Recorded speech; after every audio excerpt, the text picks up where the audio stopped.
बिस्मिल्लाहिर्रहमानिर्रहीम, अस्सलाम वालेकुम जी। मैं हूं आपका होस्ट चौधरी इरफान ज़ीर, आपको स्पोर्ट्स ऑन में वेलकम कहता हूं। नाज़रीन, एक जैपनिंग सेइंग है बड़ी फेमस कि जिन कौमों के खेल आबाद होते हैं उनके अस्पताल वीरान होते हैं। पाकिस्तानी क्रिकेट के हवाले से बात करें तो पाकिस्तानी क्रिकेट में जो मुकाम हासिल है वो शायद एक सेकंड रिलीजन का है। आप अगर बात करें कि कंट्री की जो भी टर्बुलेंस हो, जो भी सिचुएशन हो, आप ये देखें कि जब पाकिस्तान टीम जीतती है तो आप ये देखें कि जो भी सिचुएशन होगी, चाहे आपकी महंगाई का मामला हो, चाहे आपकी बेरोज़गारी का हो, एक जीत पूरी नेशन को यूनाइट कर देती है। आपकी पूरी नेशन को वो प्लेयर प्रोवाइड करती है, सोर्स ऑफ जॉय है वो। और शायद यही रीज़न है कि हमारे खेलों के अंदर इसको एक ख़ास मुकाम इसीलिए हासिल है कि आपका कोई भी बच्चा जब कोई स्पोर्ट्स खेलता है तो वो शायद पहली स्पोर्ट वो क्रिकेट होती है। मैं इस पर हमेशा ये बात करता हूँ कि शायद गवर्नमेंट लेवल पे वो जो प्रिजराई क्रिकेट को दी जाती है वो बाकी स्पोर्ट्स को भी देनी चाहिए।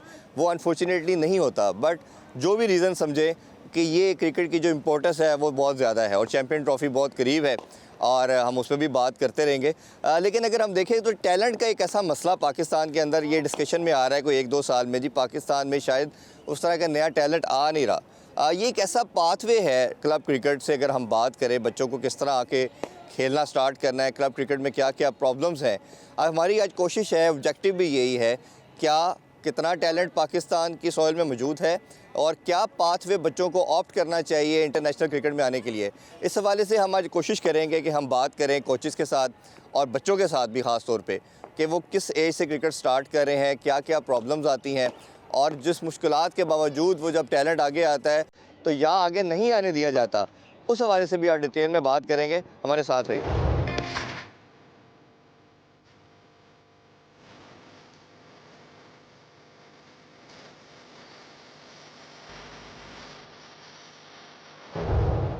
जी, जिस तरह हमने बात की कि आज हम कोशिश कर रहे हैं कि कोचेज़ से भी बात करें और बच्चों से भी बात करेंगे, उनको बताएंगे क्या इश्यूज़ हैं, इन सारी चीज़ों पे डिस्कशन करेंगे। And we are lucky enough जी, हम आज बड़ी स्पेशल जगह पे हैं। जिस तरह मैंने इंट्रो में ज़िक्र किया, हम अब्दुल कादर एकेडमी में मौजूद हैं। शायद ये लाहौर की सबसे बेस्ट भी एकेडमी कहा जाता है। लेगेसी हम सब जानते हैं अब्दुल कादर साहब की, मरहूम अल्लाह ताला उनको जन्नत में जगह अता फरमाए। उनके बेटे जो हैं सलमान कादर इसके फ़राइज़ अंजाम दे रहे हैं। सलमान भाई हमारे साथ है। अस्सलाम वालेकुम सलमान भाई। वालेकुम thank you so much for your time. Salman भाई, सबसे पहले तो ये जो आपकी काविश है, हम बड़े सालों से देख रहे हैं अपने फादर की लेगेसी को आप कैरी कर रहे हैं।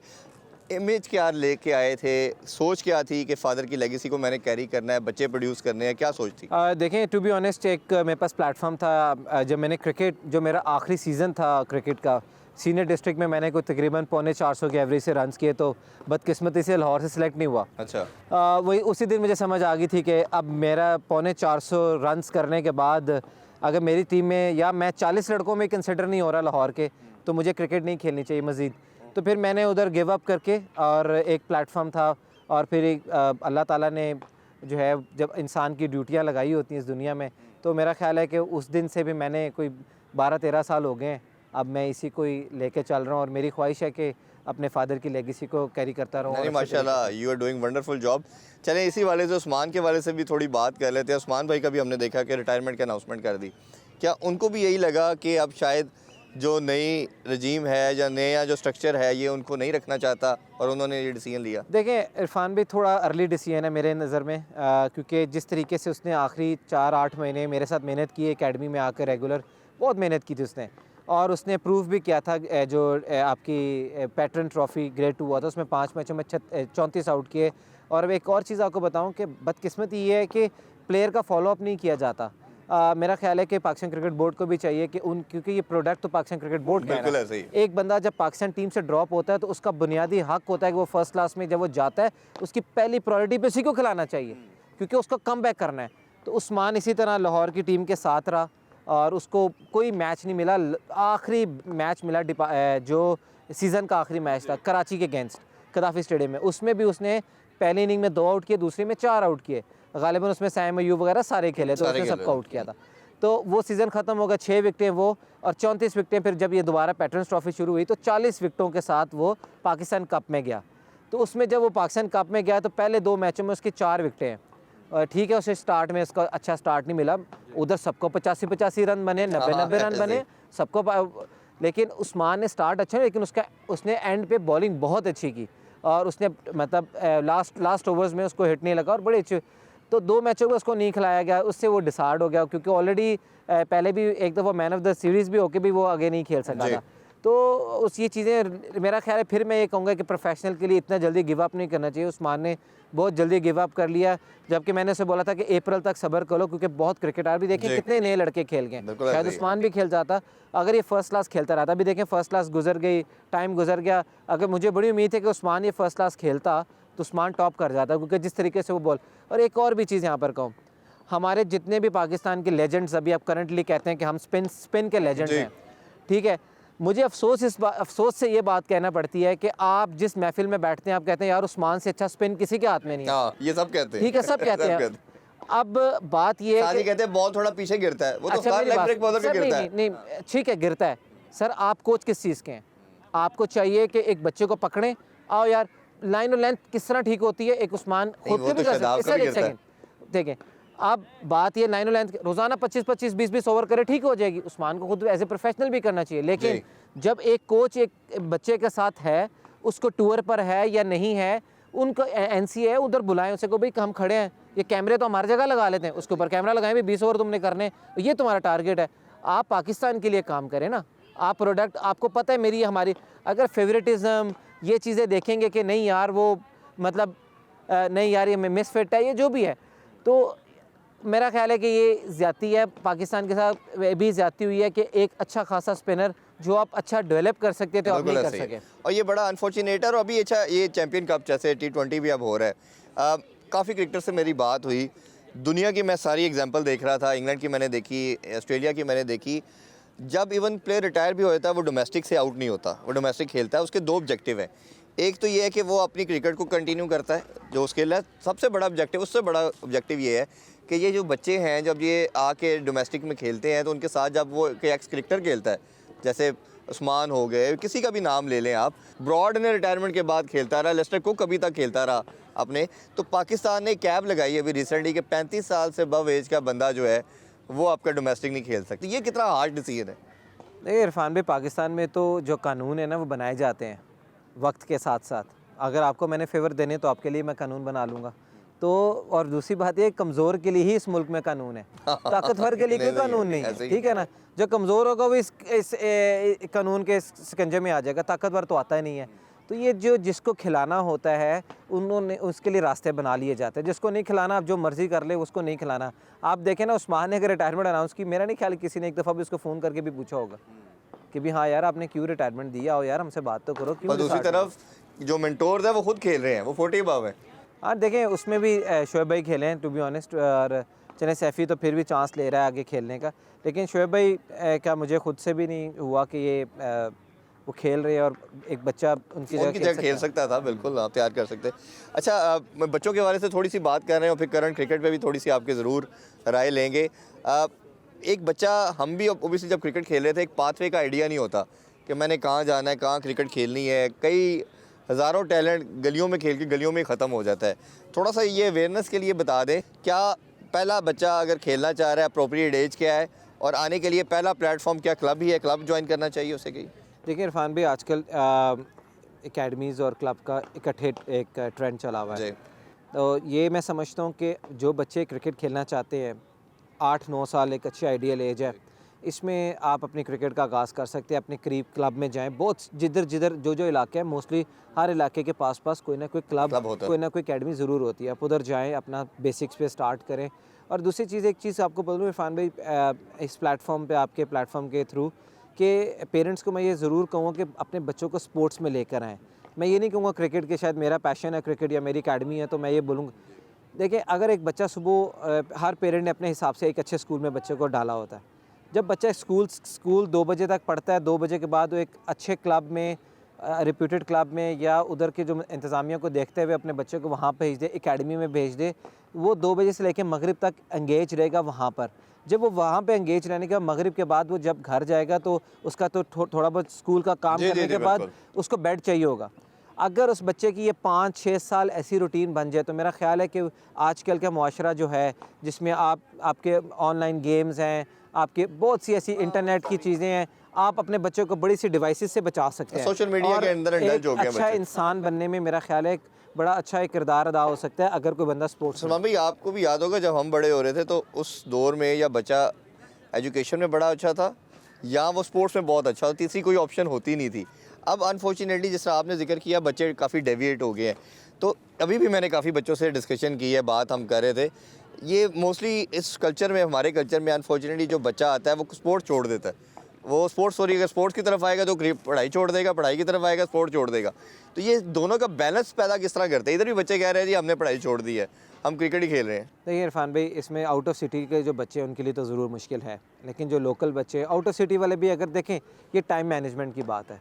अगर कोई टाइम अच्छा मैनेज करते हैं, जैसे आउट ऑफ सिटी से भी कोई बच्चा आता है, वो सुबह में अपना कॉलेज, यूनिवर्सिटी या स्कूल में जाए और 2 बजे अपनी प्रैक्टिस है, 3, साढ़े 3, 4 घंटे प्रैक्टिस, क्रिकेट की प्रैक्टिस के लिए बहुत होते हैं। अब मसला जो मुझे ऐसा फील होता है जब भी मैं पेरेंट्स से बात करता हूँ, वो ये कहते हैं जी स्कूल के फ़ौरन बाद उन्होंने टीचर से पढ़ना होता है। एक बात बताएं, एक बच्चा सुबह 8 बजे गया और उसके बाद स्कूल के फ़ौरन बाद उसने स्कूल के ही टीचर से पढ़ना है। हाँ, ट्यूशन जाना है अब उसमें। ठीक है, अब मसला ये जो मुझे लगता है कि हमारे जो स्कूल के जो टीचर्स हैं, मैं मोस्टली मुझे जो फीलिंग आती है वो ये है कि वो जब सुबह निकलते हैं उनका होता है मोटिव कि यार 5-6 बजे हम घर जाएं और हम करें। और पेरेंट्स पे ऐसा प्रेशर डालते हैं वो कि यार आपने अगर बच्चों को क्रिकेट खिलाई ना तो भाई ये इसका ये सब्जेक्ट रह जाएगा, उसका ये सब्जेक्ट रह जाएगा। तो उस प्रेशर से ना पेरेंट्स नहीं वो करने देते। देखिए बच्चे को थोड़ा मेंटली रिलैक्सेशन का टाइम भी चाहिए, जो कि हम एज ए पेरेंट अपने बच्चे को नहीं देते। आप मुझे बताएं कौन सा बच्चा 24 घंटे पढ़ता है? कोई भी नहीं पढ़ता। कोई भी नहीं पढ़ता। देखिए थोड़ा सा मेंटली रिलैक्स होने के लिए, थोड़ा सा अपने आप को खुश करने के लिए एक हेल्दी एक्टिविटी ज़रूर करनी चाहिए। जहाँ पे मैं टीचर्स को भी बोलूँगा थोड़ा हाथ होला रखें उन बच्चों पर। किसी बच्चे की ग्रूमिंग के लिए, उसकी हेल्थ के लिए ये खेल बड़े इंपॉर्टेंट रखते हैं। अच्छा, थोड़ा सा ये लास्टली इस नोट के ऊपर मैं ये जानना चाहूँगा, एक तो फ़ीस स्ट्रक्चर का थोड़ा सा बता दें कि हर बच्चे का, हर पेरेंट का क्वेश्चन होता है कि जी अब बच्चा जाएगा पता नहीं कितनी फ़ीस देनी है, और अगर लेट्स सपोज किसी के पास टैलेंट है और वो फ़ी नहीं दे सकता तो क्या उसके लिए? देखिए हमारा बड़ा सिंपल सा एक क्राइटेरिया, बड़ी लेसी फ़ीस हमारी, और जो बच्चे अफोर्ड नहीं कर सकते हैं हम उनका प्रॉपर्ली एक ट्रायल करते हैं। उसके बाद हम उसको, हमारी कोशिश होती है हम जितना उसको सपोर्ट कर सकते हैं हम ज़रूर करते हैं। अगर टैलेंट है तो ऑब्वियसली आप इन्वेस्ट करेंगे। और मेरी कोशिश होती है कि सिर्फ लोकल बच्चों को, इसीलिए ऐसे हम लोग को अकोमोडेट ज़रूर कर लेते हैं क्योंकि लोकल बच्चे को रिहाइश का मसला नहीं होता।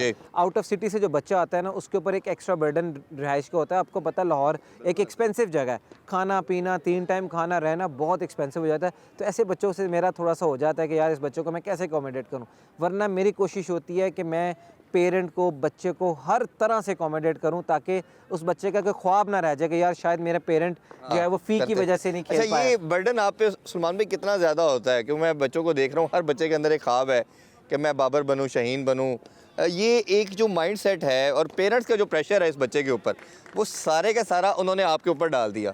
अगर लेट्स सपोज मैं पता देख रहा था कि 300 के करीब बच्चा तो इस अकेडमी में खेला। एक तो लाहौर में कितनी अकेडमीज है आपकी, और ये बर्डन को कैसे आप डाइजेस्ट करते हैं कि पेरेंट्स ने तो भेज दिया, उन्होंने कहा जी हमारा बच्चा तो प्लेयर बन के इधर से आएगा, उसको कैसे गेज करते हैं और किस तरह फिर एग्जीक्यूशन की तरफ लेके जाते हैं? इरफान भाई, एक तो हमारी एक और ब्रांच है बरकी में, और बरकी रोड पर, और एक और सेटअप की कोशिश करें। देखिए इरफान भाई, जो बच्चा मेरे पास आता है ना, और उनके पेरेंट्स को मैं पहले एक क्लियर चीज़ एक बता देता हूँ कि हम बच्चे को सिर्फ मेहनत करा सकते हैं, उसको राइट पाथ दिखा सकते हैं।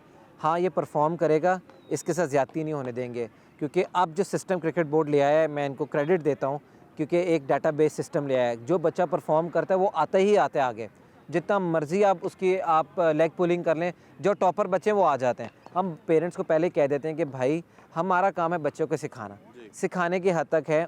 हम आपके बच्चे को अच्छा नेट करा सकते हैं, अच्छे मैचेस अरेंज करा सकते हैं, अच्छी कोचिंग कर सकते हैं।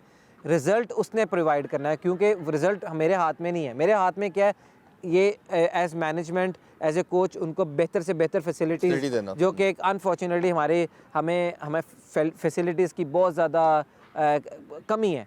मैं समझता हूँ कि इन बच्चों के लिए मिसफिट है ये फैसिलिटी, क्योंकि हम इन बच्चों को जिम चाहिए, पूल चाहिए, इनको खुली ऐसी जगह चाहिए जहाँ पर ये अपनी नॉकिंग कर सकें, अपनी फील्डिंग कर सकें। तो हम लोग पहले ही पेरेंट्स को बहुत हद तक क्लियर कर देते हैं कि आपका बच्चा अगर टैलेंटेड होगा, और एक बात बताओ इरफान भाई, टैलेंटेड बच्चा कहीं पर भी नहीं रुकता। उसको ज़रूरत नहीं है कि वो अब्दुल कादिर अकेडमी में ही आगे खेले, उसको ज़रूरत नहीं है कि वो बड़े क्लब में जाके खेले। जो बच्चा टैलेंटेड होता है वो निकलता ही निकलता है। वो जैसे शोएब अख्तर साहब कहते हैं ना, जिसके अंदर टैलेंट होगा वो दरवाजे तोड़ के भी आ जाएगा। बिल्कुल जी, वो अब्बू अक्सर कहते होते थे कि यार इसको पाकिस्तान की पुलिस नहीं रोक सकती, ऐसा तो ऐसा ही है, टैलेंट नहीं रुकता। अच्छा, ये थोड़ी सी बात अब लास्टली पाकिस्तान टीम के हवाले से भी करना चाहेंगे। पहले भी आपसे हमने अपने शोज़ में भी आपसे जिक्र किया, 1-1.5 साल में हमारी क्रिकेट की वो रॉक बॉटम को हिट किया जो शायद पास में कभी नहीं हुआ। बहुत बुरा डिज़ास्टर भी रहा। हम आयरलैंड से हारे, वर्ल्ड कप में इंडिया से हारे, यूएसए से हारे, अब अपने घर में पहली दफ़ा हम बांग्लादेश से हार गए और अभी जिम्बाब्वे टूर पे भी 2 हमें डिफ़ीट हुई। अच्छा, रिजवान कैप्टन बना, थोड़ी सी एक होप आई कि शायद कप्तानी से चीज़ें चेंज हो जाएंगी, बट हम देख रहे हैं कि वो माइंड सेट कहीं ना कहीं ख़ास तौर पे T20 में वो उसी जगह पे खड़ा है, शायद उससे भी नीचे चला गया है। कि जो हमने इनिंग्स अभी साउथ अफ्रीका के अगेंस्ट भी देखी है और जो माइंड सेट हमने ऑस्ट्रेलिया के ख़िलाफ़ भी देखा, ये जो माइंड सेट है, और आपको मैं एज ए प्लेयर भी जानना चाह रहा हूँ, एज ए कोच भी जानना चाह रहा हूँ कि जो दुनिया की क्रिकेट जो थी वो ODI में 350 पे गई, हम 260-70 पे रहे। T20 में वो 250 पौने 300 पे चले गए, हम 150 पे आके अभी तक रुके, 6 साल से रुके हुए हैं। वो गैप मीट नहीं हो रहा। तो ये इंटेंट की जो बात करते हैं, इम्पैक्ट प्लेयर की बात करते हैं, क्या आपके ख्याल में ये राइट टाइम है कि बड़े प्लेयरों को कहे कि भाईजान या तो करे तो घर बैठे, ये क्या सोल्यूशन है? देखिए इरफान भाई, आपके पास बैकअप नहीं है टू बी ऑनेस्ट। देखिए ये ख्वाजा नाफिज सर और हसन नवाज की मैंने कल बैटिंग देखी है डोमेस्टिक में, आपको लग रहा है कि साइम अयूब को खिलाया 22 फेलियर के बाद भी वो प्लेयर तो बन गया ना जी? मेरी बात सुने, इसी तरह ही प्लेयर बनते हैं हम। हमारी बदकिस्मती, हम प्लेयर को नहीं बनाते हैं, और जो बन जाता है ना बाबर आजम जैसा हीरा, उसके पीछे ऐसे पड़ जाते हैं वो बेचारा। आप देखें कि वो स्ट्रगल कर रहा है और हमें बजाय उसको सपोर्ट करने के लिए कि यार नहीं यार कोई बात नहीं आप करोगे। मैं आपको बताऊं, बाबर आजम 400 इनिंग्स भी फेल हो जाए ना, वो बाहर नहीं होता। मेरा उसके पास मैं सिर्फ मेरी एक बात जी, सुने, जी। बात ये है कि रिजवान को भी थोड़ा टाइम देना चाहिए। और सबसे जो ज़रूरी चीज़ ये है कि हमारे लड़कों को ये नहीं पता होता कि यार हम इस सीरीज़ में हैं और अगले में नहीं है। अगर एक बंदे को ये पता होगा ना कि यार मैंने पूरा साल क्रिकेट खेलनी है, तो वो ज़रा माइंड सेट चेंज हो जाता है।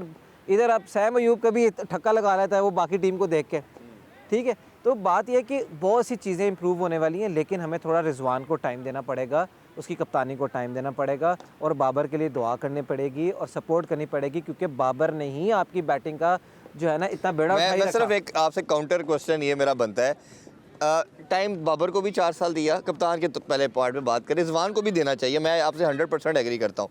क्वेश्चन इसमें सेपरेट ये है कि टाइम देने के बाद भी अगर पाकिस्तान कोई इवेंट नहीं जीत पाता, कोई टाइटल नहीं जीत पाता, नहीं सजा मौत की बात नहीं है। मेरा बात यह है कि फेलियर से भी नहीं डरना चाहिए, फेलियर में हमें अपने प्लेयर को साथ देना चाहिए। लेकिन अगर पाकिस्तान 100 रन से हार जाए, मेरी नज़र में वो डिफीट ज़्यादा बेहतर है। जो आप स्लो खेल के अपना रन बना ले, टीम हार जाए, वो बेहतर नहीं है। छोड़ना नहीं है पाकिस्तान टीम को नहीं, यार नहीं, नहीं, ये देखिए हकीकत बात है। आप जैसे भाई जितने भी एंकर हैं ना, उन्होंने ऐसा इनको फेंटा लगाना है ना, आपने कहना यार 100 स्कोर से यार कम से कम सिंगल मेरी बात सुने, आपने कहना यार रिजवान तो बारी लेके आउट, अब बारी लेके चल 10 स्कोर से हार जाते हैं यार, 100 से नहीं हारना चाहिए। सर देखें इंटेंट होनी चाहिए मेरी नज़र में। अगर बाबर ने इंटेंट शो की, 0 पे आउट हुआ, कोई मसला नहीं, उसने ट्राई की। ये आप अगर 20 ओवर खेल के भी आप दफा भी कहेंगे बात नहीं, मैं हर दफ़ा कहूँगा अगर वो इंटेंट पॉजिटिव दिखाएगा, आपकी इंटेंट होनी चाहिए। ये इंटेंट का जो मसला है, ये हफीज़ भाई के दौर में ज़रा ज़्यादा डिबेट आना शुरू होगी, जब उनको कोचिंग के और वो डायरेक्टर के रोल में आए, उस पर बात बहुत की, बाद में भी अभी भी होना शुरू होगी कि अब वो रहेगा प्लेयर, लेकिन हमें कहीं नज़र नहीं आ रहा टीम में ये चीज़। सर देखें, बात है डोमेस्टिक में जो लड़का परफॉर्म करता है, आपको ज़रूर लेना चाहिए उसको, और उसको पूरा मौका देना चाहिए, उस पर बिलीव रखना चाहिए कि हाँ यार ये कर देगा, तो वो बंदा कर देगा। देखिए ऑस्ट्रेलियंस को हम देखते तो बड़े बड़े मुल्कों को कि यार उनके प्लेयर भाई, उनके स्ट्रक्चर देखो, उनके अब एडम जम्पा है, आप मुझे बता दें उसकी स्टार्टिंग करियर में कैसा बॉलर था वो, आप मुझे सिर्फ उसके बहुत एवरेज था, बहुत एवरेज बॉलर। मैं तो एवरेज ब्लो से भी बात नीचे करूँगा कि वो पीछे मारता था, फुल टॉस कर देता था। आज क्या है, सबसे बड़ा विकेट टेकर है उनका। ठीक है सर, तो आपको प्लेयर बनाने पड़ते हैं। अच्छा, ये जो एक इंटेलेक्चुअल डिसऑनेस्टी की बात की जाती है कि बच्चों को 4 साढ़े 4 साल के टाइम में अपॉर्चुनिटी नहीं मिली, अब चले एक विंडो खुलती हुई नज़र आई है, अब चांस मिल रहा है, सीनियर को बाहर भी बिठाया जा रहा है। आपके ख्याल में लगता है कि ये हमारे इंटरनेशनल स्टैंडर्ड के ऊपर या लेवल के ऊपर जो टीम के अंदर ज़्यादती की गई कि कोई बच्चा अगर दोस्ती जारी है वो खेलता रहा और जो नहीं है वो नहीं आ सका, ये बहुत बड़ी ज़्यादती हुई इस कल्चर में? सर ये देखें, ये तो जब अल्लाह ताला आपके हाथ में कोई इंसाफ की चीज़ पकड़ाता है तो आपको उसका इंसाफ करना चाहिए। अगर आप इंसाफ नहीं करते हैं और ख़ास तौर पे आपके पास मुल्क के मुफाद के लिए चीज़ें हैं, अगर आपकी नीयत बुरी है और इंसाफ नहीं करते तो रोज़े क़यामत आप उसका जवाब दें। आप ऐसा नहीं है कि आप बच जाएंगे, आपको जवाब देना पड़ेगा। अल्लाह ताला ने आपको अगर कोई जिम्मेदारी दी है, उसमें आप डिसऑनेस्टी दिखाते हैं, बिल्कुल ठीक, तो वो ज़्यादती है सर। उसमें हम एज ए मुसलमान यही बात कर सकते हैं, और फिर अल्लाह तो छोड़ नहीं बैठे। हाँ बिल्कुल ऐसे। लास्टली ये बताइए, टैलेंट का काफ़ी क्रिकेटर हमारे रोना रोते हैं जी पाकिस्तान में टैलेंट नहीं है, यही है जो नज़र आ रहा है आपको, या आप बताइए ये आपसे ज़्यादा बेहतर ग्रास रूट लेवल पे कौन काम कर रहा है, कितना टैलेंट है पाकिस्तान के पास, और क्या पाकिस्तान की क्रिकेट सेफ़ है फ्यूचर में? बहुत टैलेंट है इरफान भाई। ये जो जितने भी हमारे मेंटोर्स हैं ना, ये आके क्लब्स में काम करें। जितने भी हमारे एक्स प्लेयर्स वो हैं ना, तो टाइम नहीं है ना उनके पास। सर बात यह है कि जितने भी हमारे पुराने प्लेयर्स हैं जो पाकिस्तान क्रिकेट बोर्ड के पैनल पे हैं, उनको चाहिए कि वो जाएं एकेडमीज़ में जाएं, उधर जाएं, क्लब्स में जाएं, उनको जाके अपना एक्सपीरियंस शेयर करें। मैं कोई एक और थोड़ी सी एक बात अब थोड़ी इसको बढ़ाने लगा हूँ कि पाकिस्तान की क्लब क्रिकेट का जो जवाल मैं समझता हूँ, जो इंटरेस्ट नहीं है बच्चों में, उसकी वजह ये भी है कि जब हम लोग क्रिकेट खेलते थे तो जो हमारे हीरोज़ थे वो अपने नेटों में आते थे। यस। अब क्या होता है, हमारे नेशनल क्रिकेट एकेडमी में जाते हैं। पाकिस्तान क्रिकेट बोर्ड को चाहिए कि अपने प्लेयर को बोलें कि ठीक है यार, क्योंकि प्लेयर इसलिए नहीं जाता, वहाँ पर फैसिलिटीज़ अच्छी नहीं है, ठीक है। फॉर एग्जांपल लेट से मिसाल दे रहा हूँ, बाबर आजम है, वो एक दिन अपने क्लब जाए, सबको पता है यार बाबर आजम ने फलाने क्लब में फलाने दिन अपने क्लब आना है, सर उसके क्लब में पाँव रखने की जगह नहीं होगी, इतना बच्चा क्रिकेट खेलना शुरू हो जाएगा। तो क्रिकेट बोर्ड को भी चाहिए कि अपना थोड़ा थोड़ा ये अपनी इश्तिहार तो हो जाते हैं अपने प्लेयर्स के करा लेते हैं, लेकिन ये इसमें इनको हेल्प करनी चाहिए कि यार नहीं यार भाई, आपके पास 15 दिन ऑफ है, एक दिन आप अपना ये करके आएँ। हाँ लेकिन चले कहीं ना कहीं बैलेंस तो मेरा ख्याल है करना पड़ेगा। बहुत शुक्रिया सलमान भाई। अभी एक छोटा सा ब्रेक लेते हैं जी, ब्रेक से वापस आके डिस्कशन को विजिट कंटिन्यू करेंगे। Stay with us. Welcome back in sports. हम बात कर रहे हैं कोचेस से भी और बच्चों से भी कि क्या क्या प्रॉब्लम्स आ रही हैं, थोड़े कोचेस से डिस्कशन करते हैं जी। अस्सलाम वालेकुम जी। जी वालेकुम सलाम। आपका नाम सर? सरफराज अहमद। सरफराज साहब ये बताइए कितने अरसे से अब्दुल कादिर अकेडमी में आप कोचिंग कर रहे हैं? मुझे 10 साल इधर हो गए, तो उससे पहले मैं कहीं और करता था। अच्छा, ये काफ़ी अरसे से एक डिबेट आ रही है ख़ास तौर पे 2-3 साल से कि पाकिस्तान में जी टैलेंट नहीं है और ये जो सीनियर लड़के हैं ये खेलते चले जा रहे हैं, बच्चों को चांस नहीं मिलता। कितने बच्चे हैं आपकी अकेडमी में ऑलमोस्ट? हमारी अकेडमी में तकरीबन 250 से 300 बच्चा है, और उसमें नसीम भी जो अभी पाकिस्तान खेल रहा है आपके सामने है, उबैद गया अभी इसी अकेडमी से, अभी सलमान फर्स्ट क्लास खेला है, उस्मान कादर है, तो बच्चे तो इधर से माशाल्लाह से बहुत गए हैं। तो बात ये है कि उनको चांस मिलेगा तो बात बनेगी, अगर चांस नहीं मिलेगा तो फिर ऐसा तो नहीं होगा ना कि जो लोग खेल रहे हैं वो परफॉर्म कर रहे हैं या नहीं कर रहे हैं, आप उनको कहते कंटिन्यू रखा हुआ है, तो ऐसे तो बात नहीं बनेगी। नहीं तो ये जो कहते हैं कि टैलेंट खत्म हो गया, आप इतने बच्चों को 250-300 बच्चा आपके पास इधर प्रैक्टिस कर रहे हैं, टैलेंट क्या है? नहीं ऐसी बात नहीं, असल में एक आपकी पीक टाइम होता है, जब वो ख़त्म हो जाता है ना उसके बाद भी आप लोग कोई छोड़ना नहीं चाहता। वो कहते कि यार जो पैसा इतना हमें आ रहा है और ये सिलसिला जो चला, होटलिंग अच्छी और अच्छे टूर, वो छोड़ेंगे, वो कहाँ छोड़ेंगे? वो तो दूसरे बंदों को वैसे कोचों को कह के फ्लॉप करवा देते कि यार इसका हाल ठीक नहीं है, इसकी टांग ठीक नहीं है। ऐसी कोई बात नहीं है, टैलेंट पाकिस्तान में बहुत है, बड़े तेज़ बॉलर हैं, लेकिन उनको मौका नहीं मिल रहा। बिल्कुल ये मौका नहीं मिल रहा, ये डिबेट हो रही है। अस्सलाम वालेकुम जी। आपका नाम सर? जी मोहम्मद जमशेद। जय साहब ये बताइए, आप भी कोचिंग कर रहे हैं इधर, टैलेंट के वाले से बताइए। और एक जो बच्चा क्रिकेट खेलने आता है वो अपनी सारी कश्तियाँ जला के आता है, वो मोस्टली 90% जो बच्चों से हमने भी डिस्कशन की, बात की, वो कहता है जी अब पढ़ाई भी छोड़ दी, घर वालों ने किसी काम को भी, हुनर भी सीखने नहीं दिया। तो जब इस माइंडसेट के साथ बच्चा आता है और खुदा न खास्ता वो नहीं बन पाता, तो ये कोच का काम क्रिकेट सिखाने के अलावा आपको आगे लेके भी चलना है, तो ये कैसे देखते हैं सारे मामले को आप? जी आप सही कह रहे हैं कि आजकल गरीब की कोई क्रिकेट नहीं है, अमीर की क्रिकेट है। और बच्चा जो उसके ख्वाहिश होते हैं कि मैं कुछ बनूं, लेकिन उसके पास कुछ पैसे वगैरह नहीं होते तो वो अफोर्ड नहीं कर पाता। तो आजकल जो वही क्रिकेट खेल सकता है जिनके पास पैसे हैं, और टैलेंट जो है वो तो बहुत टैलेंट है यहाँ पे, टैलेंट की कमी नहीं है। हमारे पास यहाँ पे 300 बच्चा है, उनमें से कम बहुत ज़्यादा बच्चे ऐसे हैं जो खेल सकते हैं, लेकिन उसके पास अफोर्ड करने के लिए कुछ ऐसा वो नहीं है जो पर्सनल कोचिंग ले सकें या कोई और उस बैट्स वगैरह ख़रीद सकें। तो बड़े इश्यूज़ हैं। तो उसमें कुछ आप लोग फैसिलिटेट करते हैं क्या? अगर किसी के पास सामान नहीं है और बच्चे के अंदर टैलेंट है तो क्या उसको लुक आफ्टर करते हैं आप लोग? जी क्यों नहीं, हम पर्सनल कोचिंग भी करते हैं, लेकिन उसके बाद अगर बच्चा अफोर्ड नहीं कर सकता तो हम उसको थोड़ा सा टाइम देते हैं ताकि कुछ बन सके या आगे जा सके, हमारी अकेडमी का नाम रोशन हो सके। जैसे कि सर ने बताया कि हमारे पास एक सीनियर प्लेयर है सलमान खान, वो भी उसने 30 आउट किए हैं फर्स्ट क्लास में, और अभी T20 में हमारी फर्स्ट मैच में उसने 3 आउट किए हैं, और बेसिकली वो इसकी इंजरी हो गई, अगले मैच में बाहर हो गया।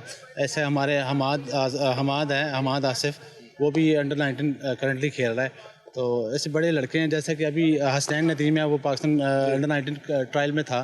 तो बड़े लड़के हैं इस तरह के और नहीं अफोर्ड कर पाते। हाँ बिल्कुल। लास्ट क्वेश्चन सर मैं आपसे ये जानना चाहूँगा, ये पेरेंट्स ना अल्लाह के बाद सारी ऑप्शन आप लोगों पे छोड़ देते हैं कोचेस के ऊपर कि हमारे बच्चे को ये तैयार कर देंगे, कुछ लेके आएंगे। ये जो रिस्पॉन्सिबिलिटी आपके ऊपर होती है, ये एक बर्डन कहना चाहिए, जिम्मेदारी है बहुत बड़ी, और बच्चों की आंखों में ख्वाब है। एक बच्चा जब पैदा होता है पाकिस्तान में, वो पहली चीज़ जो देखता है खिलौने की बजाय बैट या बॉल होता है। तो इस जिम्मेदारी को समझते हुए आप क्या माइंडसेट के साथ कोचिंग कराते हैं? असल में होता ये है कि कुछ बच्चों में तो नेचुरल ये चीज़ें होती हैं, वो उसको जल्दी पिक कर जाते हैं। कुछ लोग जो हैं वो माँ बाप इतना पैसा लगा रहा होता है और उनके पास होता भी है, तो उनको इससे कोई लेना देना नहीं होता। वो कहते हैं कि चलो जी एंजॉय करो, अगर हो गया well and good, otherwise no way, ठीक है जी, अदरवाइज पढ़े तो हैं ही, कहीं जॉब कर लेंगे।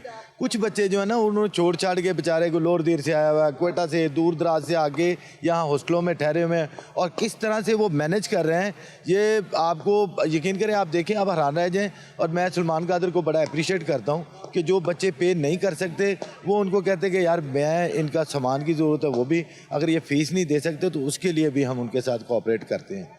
तो ये सलमान कादर को मैं इसका क्रेडिट जो है ना वो सारा उनको जाता। बिल्कुल, ऐसे लोग सलमान कादर साहब जैसे और कुछ ऐसे कोचेस जैसे ये काम कर रहे हैं, ये टैलेंट हमारा है, हमें सबको उनकी वैल्यू करना, उनको लेके चलना। अभी एक छोटा सा ब्रेक लेते हैं जी, ब्रेक से वापस आके बच्चों से कुछ मज़ीद डिस्कशन करेंगे, हमारे साथ रहिए।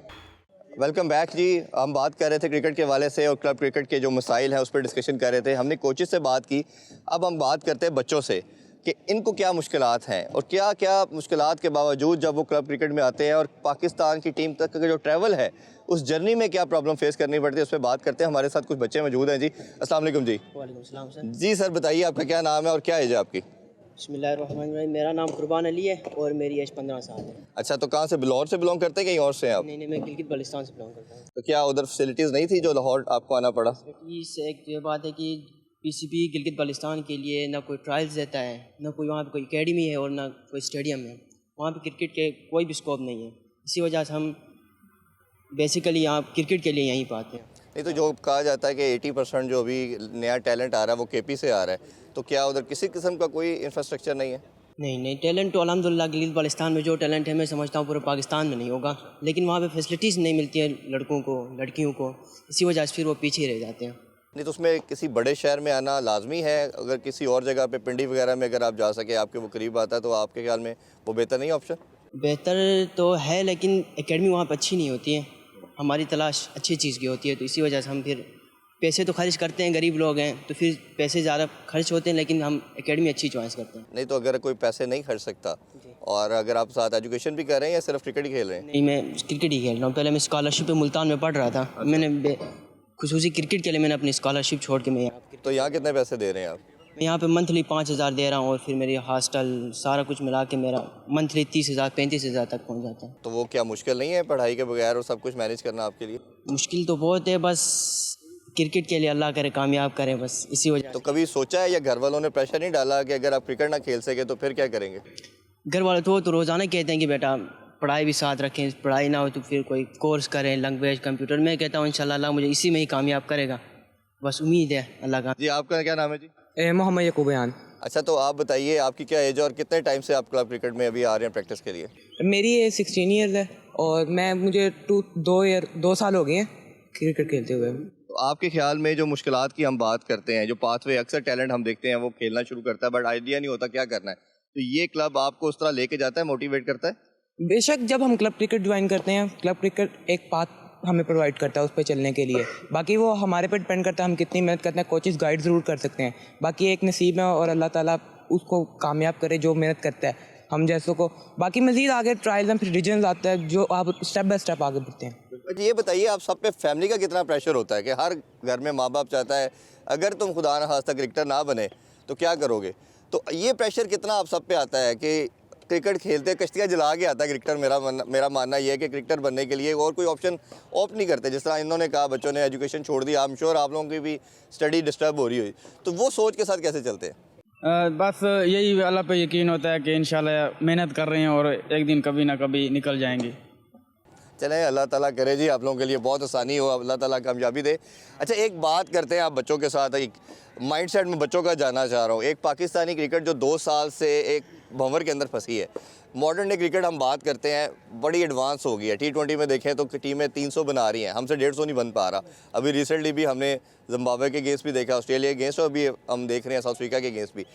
कितने बच्चे समझते हैं, इस पर हम थोड़ी डिस्कशन, आप लोगों की ओपिनियन जानना चाह रहे हैं कि आपको लगता है कि पाकिस्तान जो है वो मॉडर्न डे क्रिकेट नहीं खेल रहा, T20 की चले या ODI की हम बात अभी फ़िलहाल कर रहे हैं, और कितनों को लगता है कि नहीं ठीक क्रिकेट खेल रहे हैं, ये इसी तरह ही खेलते आए और हम आगे किसी ना तरह सर्वाइव कर लेंगे। अगर इसी कॉन्टेक्स्ट में ऐड करूँ तो बाबर रिजवान के पेयर पे बहुत डिबेट होती है, हम भी टीवी पे बात करते हैं, लोग बात करते हैं कि जी अब चेंज होने का टाइम है, साइम अयूब नया ब्लड आया है, उस्मान खान है, या अभी ख्वाजा नाफे बड़ा अच्छा खेल रहा है, इसी तरह और 2-3 लड़के देखें तो ये हसन नवाज़ की मैं कल बैटिंग देख रहा था, बहुत शानदार है। तो आप लोगों का क्या क्या मानना है? सर पाकिस्तान को ना तो बाबर बेशक सर नंबर 1 किंग है, हमारा हीरो है, तो थोड़ी मॉडर्न क्रिकेट खेलनी चाहिए।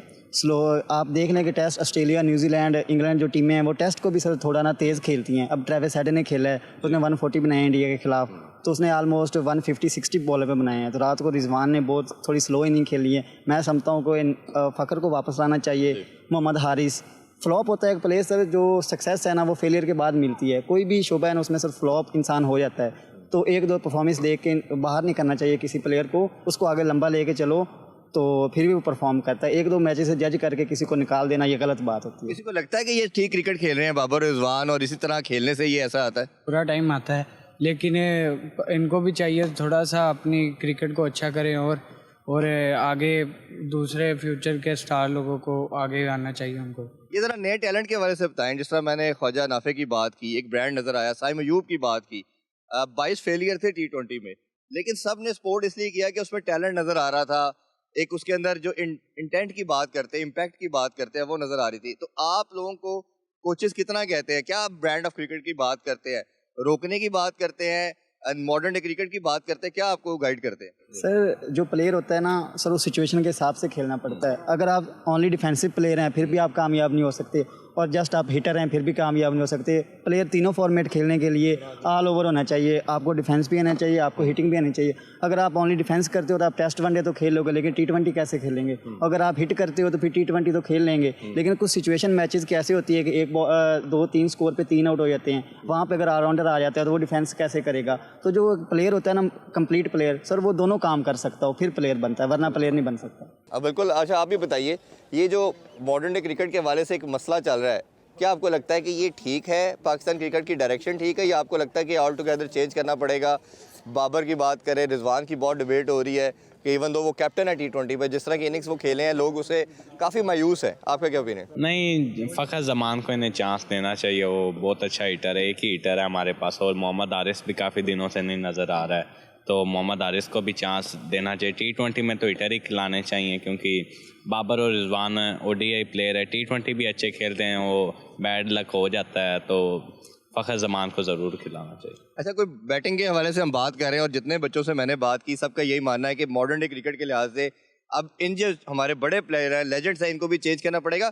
बॉलिंग का भी मसला आ रहा है, हमें देखा कि शाहीन को बहुत रन हो रहे हैं, हमने देखा कि हमने नसीम शाह हमारी मेन कमोडिटी थी, आपके क्लब से ही गालबन वो खेलते हैं, और उनका भी हमने देखा कि बहुत रन होने शुरू हो गए हैं, इनके पेस सबके ड्रॉप हो गए हैं। आप में से फास्ट बॉलर कौन है? आप हैं, तो ये बताइए कि आपका आइडियल कौन सा फास्ट बॉलर है? शाहीन शाह अफरीदी। शाहीन शाह अफरीदी। तो ये आपको लगता नहीं है कि जो एक 40-45 की बॉल करते थे अब वो पेस नीचे आ गया, रन्स भी होना शुरू हो गए हैं, तो ये किस तरह आप उससे देख के मायूस होते हैं या आपके अंदर मोटिवेशन आती है मैंने जाके कुछ करना है?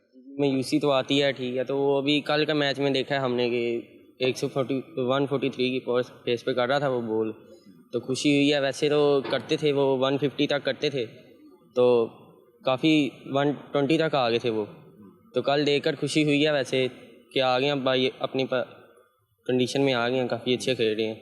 अच्छा, ये कप्तानी के हवाले से भी ज़रा बताइए कि ये कप्तानी के लिहाज से क्या लगता है कि पहले बाबर ने 4 साल कप्तानी की, मैं आप बच्चों से इसलिए ये सारे क्वेश्चन कर रहा हूँ कि ये आप सबके हीरोज़ हैं, और मेरा मानना ये है कि इनको देख के आप लोग क्रिकेट शुरू किया है। हम जब बड़े हो रहे थे तो हम वसीम अकरम, वक़ार यूनुस को देखा, इमरान खान को भी हमने देखा, तो ये आपके वो हीरोज़ हैं जिनको आप बाबर को देख रहे हैं, शाहीन की बात कर रहे हैं, नसीम शाह की बात कर रहे हैं, इनको देख के रोल मॉडल आप लोगों के लिए। तो क्या आपके ख्याल में कैप्टन कौन होना चाहिए? बाबर का हमने टेन्योर देखा, पाकिस्तान को इवेंट नहीं जीत पाया, अब रिजवान को अपॉर्चुनिटी दी है, या आपको लगता है कोई और डिफरेंट बंदा भी हो सकता है? आप बताइए जी। बाबर आजम भी अच्छा कैप्टन था और रिजवान भी अच्छा है, लेकिन जीता कोई नहीं ना, बाबर की कप्तानी में हम जीते कुछ नहीं है। जीता कोई नहीं है, वही बात कर रहा हूँ दोबारा कि टाइम आ जाता है, बुरा टाइम सब पे आता है, टीम पे वो तब बुरा टाइम था, अब देखें बैकअप अच्छा कर रहे हैं, इंशाल्लाह इस बार जीतेंगे इंशाल्लाह। अच्छा, कोई और आपका इस पे ओपिनियन हो कप्तानी के हवाले से कि बाबर अच्छा है, रिजवान अच्छा है, या किसी फ्रेश ब्लड? कुछ बहुत लोग कह रहे हैं शादाब जो है वो बड़ी अच्छी एक ऑप्शन है, उसने चैंपियन कप भी, ओडीआई भी जिताया और उसके अलावा पीएसएल का भी विनर थे। तो आपके ख्याल में कप्तान किसे होना चाहिए? कप्तानी तो रिजवान भी मतलब अच्छा है, लेकिन जो शादाब का आप कह रहे हैं कि मतलब उसको आना चाहिए, हाँ वो भी है, पुराना हो गया। जो जितना बंदा टीम में खेलता है पुराना होता है, उतना ज़्यादा मतलब बंदे को एक्सपीरियंस होता है कि आगे किस तरह लेके जाना है टीम को। फिर हाँ कह सकते हैं कि शादाब भी अच्छा है। बिल्कुल। अच्छा जी, हमने बच्चों से बात की, कोचेस से बात की। हमारा आज की इस एपिसोड का ऑब्जेक्टिव यही था कि ये जो न्यू टैलेंट है, इसको हमारा अपना टैलेंट इसको लेके चलना है, इसको अपॉर्चुनिटी प्रोवाइड करनी है। क्योंकि इन बच्चों को अगर हम अपॉर्चुनिटी प्रोवाइड नहीं करेंगे तो शायद ये बच्चे इसी तरह ही अपनी जो एनर्जी वेस्ट कर रहे हैं, अपना पैसा लगा रहे हैं, अपना टाइम दे रहे हैं, ये घरों को चले जाएंगे। और ये 3-4 साल की डिबेट काफ़ी ज़्यादा होना शुरू होगी कि हमने न्यू टैलेंट को अपॉर्चुनिटी नहीं दी, चाहे वो ग्रास रूट लेवल से लेके अंडर 19 की बात करें, अंडर 16 उससे पहले, और इवन उसके अलावा डोमेस्टिक के हवाले से बात करें, तो इन बच्चों का हक है, हमें वो देना है। आई एम श्योर कि जो नई मैनेजमेंट आई है वो उसको गौर करेगी, इन बच्चों को प्रॉपर अपॉर्चुनिटी मिलेगी। ये पाकिस्तान के एसेट हैं, कल को यही बाबर, शाहीन और रिजवान बनेंगे इंशाल्लाह ताला। हमें आज स्पेशल एपिसोड में इजाज़त दीजिए, अपना बहुत ख्याल रखिए। अल्लाह हाफिज़। पाकिस्तान जिंदाबाद।